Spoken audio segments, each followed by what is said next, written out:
An isolated incident of the second brigade.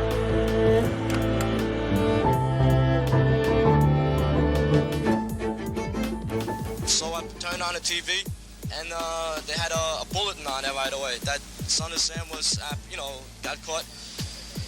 And the whole bar went up in cheers, When it was over, a city shrieked with delirious relief. In discos, lovers' lanes, and police headquarters. I can sleep easier tonight. I really can. The summer night of 1977 did not belong to the young people of New York City. A 24-year-old postal worker named David Berkowitz made it their enemy, confessing he had stalked them for one full year in parked cars and on sidewalks. On August 10, 1977, the crowds were ready to lynch him. The so-called Son of Sam left 6 dead, 7 others among the walking wounded, blinding one, paralyzing another, using a .44 caliber bulldog in 8 separate attacks in 3 New York City boroughs. I didn't think he looked anything like what we had imagined. There was all kinds of speculation, a raving lunatic, foaming at the mouth. He said, "You're a Borelli." Joe Borelli received the first Son of Sam letter, a taunt to the people of Queens, delivered at a double murder in the Bronx. A 300-member police task force worked deep into the night, against time, but the shootings continued. A parking ticket finally led detectives to Berkowitz's Yonkers doorstep. Berkowitz told them a barking dog gave the orders to kill. Parents could not accept that. I do not want him put to death immediately because he should be made to suffer. Berkowitz's adoptive father, Nathan, would sob as he apologized to New York City for his son. But 10 years later, parents who watched their children die cannot forgive. Retired bus driver Michael Lauria is one of them. 10 years later, he remains on the same Bronx street where his only daughter, Donna, fell to the 44 bullets. Victim number 1, she was 18. How come I stay there? Am I going to forget my daughter? By me moving, is that going to make things any better? I walked out of my apartment and the shots went. And by the time I got down, she was dead in the street. My daughter was very, very hopeful in the house. She used to joke around a lot. You miss things like this. I want him. I want him. Do what my family and I have been going through, I want his family to go through.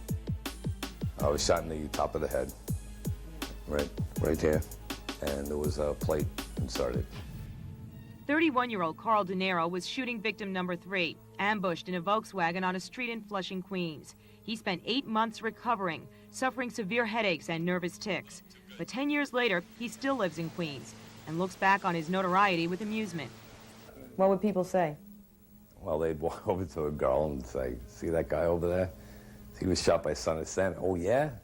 And they'd say, "Well, he's my friend." And then he'd introduce himself. Do you ever think about Berkowitz? I always wanted to talk to him and basically just why, give me the real scoop. And now it's almost like I'd be afraid to even. De Niro still has dozens of newspapers stashed away in a cardboard box from the year 1977. The headline on top quotes Berkowitz's warning of more sons.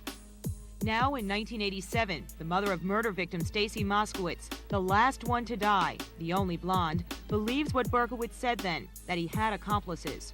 David Berkowitz, no. He did not kill my daughter. They were the many faces of Sam, police sketches of a man described as a lone demented killer.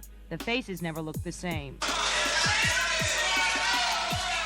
On August 10, 1977, this man took credit for the 8 attacks that set New York City in a frenzy. The count was 6 young people dead, 7 others wounded. At the end of the case, people kissed policemen in uniform.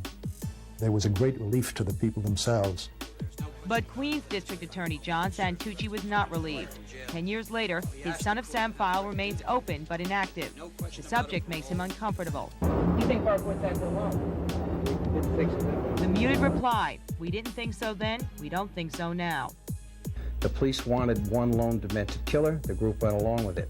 That group, according to investigative reporter Maury Terry, was a satanic cult operating in Westchester County, holding rituals in a park bunker near Berkowitz's Yonkers home. After 10 years of research, Terry maintains in a new book, Berkowitz took the entire fall for the cult after his car received the parking ticket at the murder scene of Stacy Moskowitz, a mistake that led detectives straight to him. Terry quotes one witness who described the gunman this way. The gunman was was about 5'7" and was wearing a light-colored cheap nylon wig.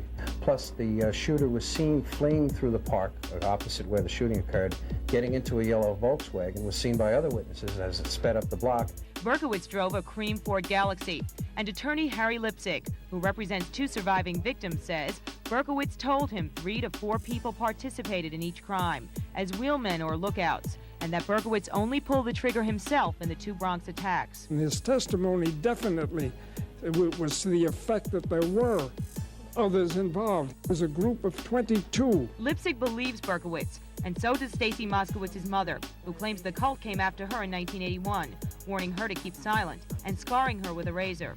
There are some people who may say, you tried to take your life 3 times with pills. Perhaps you tried it with a razor another time.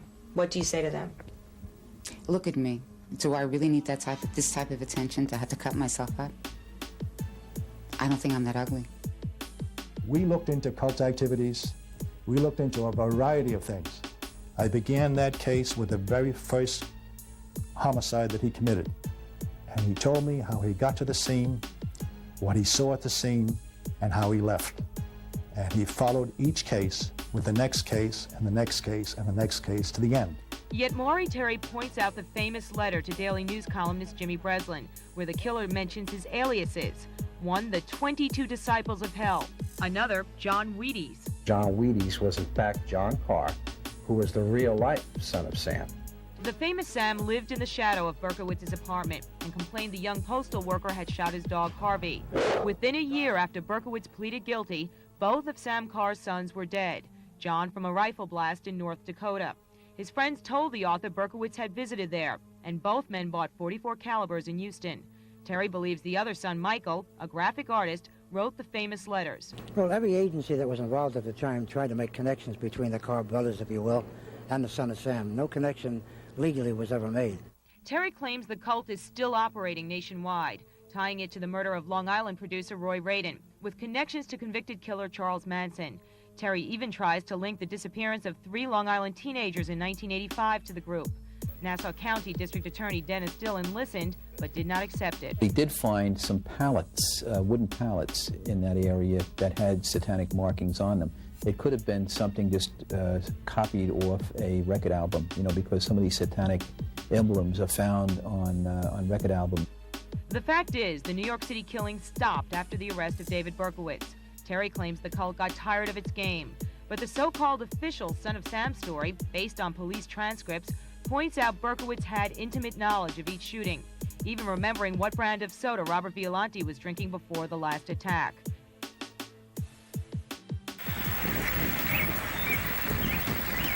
He sits in a distant state prison near the Canadian border, surrounded by farmland, far away from Attica, where 8 years ago, David Berkowitz was himself a victim, attacked by a fellow inmate with a razor blade. He grew a beard to hide the scar. In 1980, he finally spoke of his victims. I suppose I do owe him something. Of course, nothing I can do could be undone. I don't deserve sympathy or anything. I don't want it. I just have a debt to pay, and as a man, I have to pay it, that's all. You would think his story would be a natural for the movies. The mass murderer of 6 young people who stalked lovers' lanes and told police a 6,000-year-old man gave commands through a dog.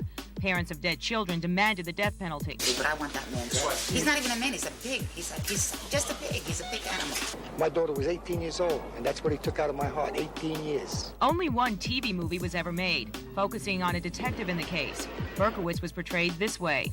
He wouldn't let me sleep at night. Bark, bark, bark, bark, bark. Not everyone bought the demon story. One psychiatrist wrote Berkowitz was sane. Oh, yes, I think in part he made it up and all. Dr. Abrahamson claimed Berkowitz killed women in part to retaliate against the mother who gave him up for adoption.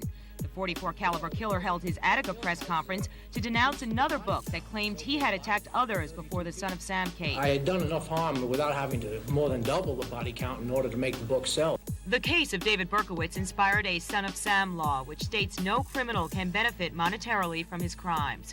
Berkowitz agreed all book and movie money should be turned over to a victims fund. But the movie deal fell through, and the estimated $20 million in compensation never materialized. The whole fund involved is about $110,000. 30-year-old Robert Violante, who was blinded in the last attack that killed Stacy Moskowitz, would like to see a feature film made so people can understand the horrible impact Berkowitz had on victims' lives and their right to be compensated. He remembers that night. I couldn't see anything because I was totally covered with blood. My eyes were totally bleeding. And I just heard the noise, the moaning, and I realized she was still alive. I was told that later on, much later on, that they had expected me to die and Stacy to live. Unfortunately for Stacy, it was just the other way around.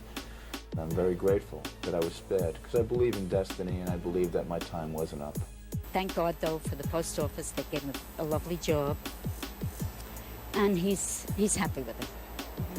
But as far as his life, Mary, it's going on, babe. That's it. Robert Violante is entitled to 25% of a very small pot that 15 people are dipping into, including attorneys. Other families are upset about books that were written, including a Jimmy Breslin novel about the case.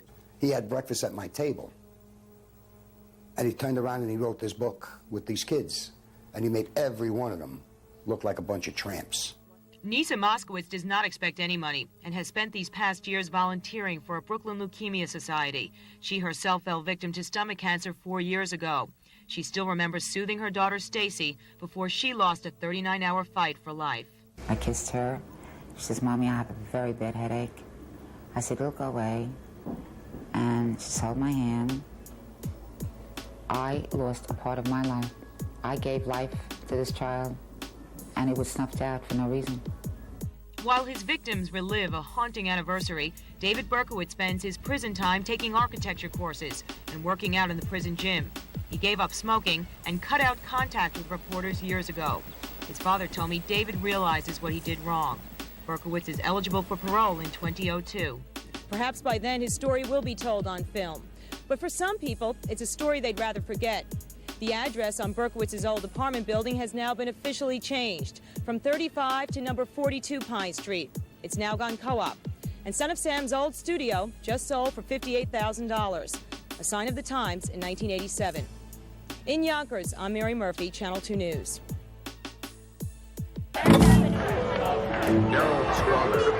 Isolated incident.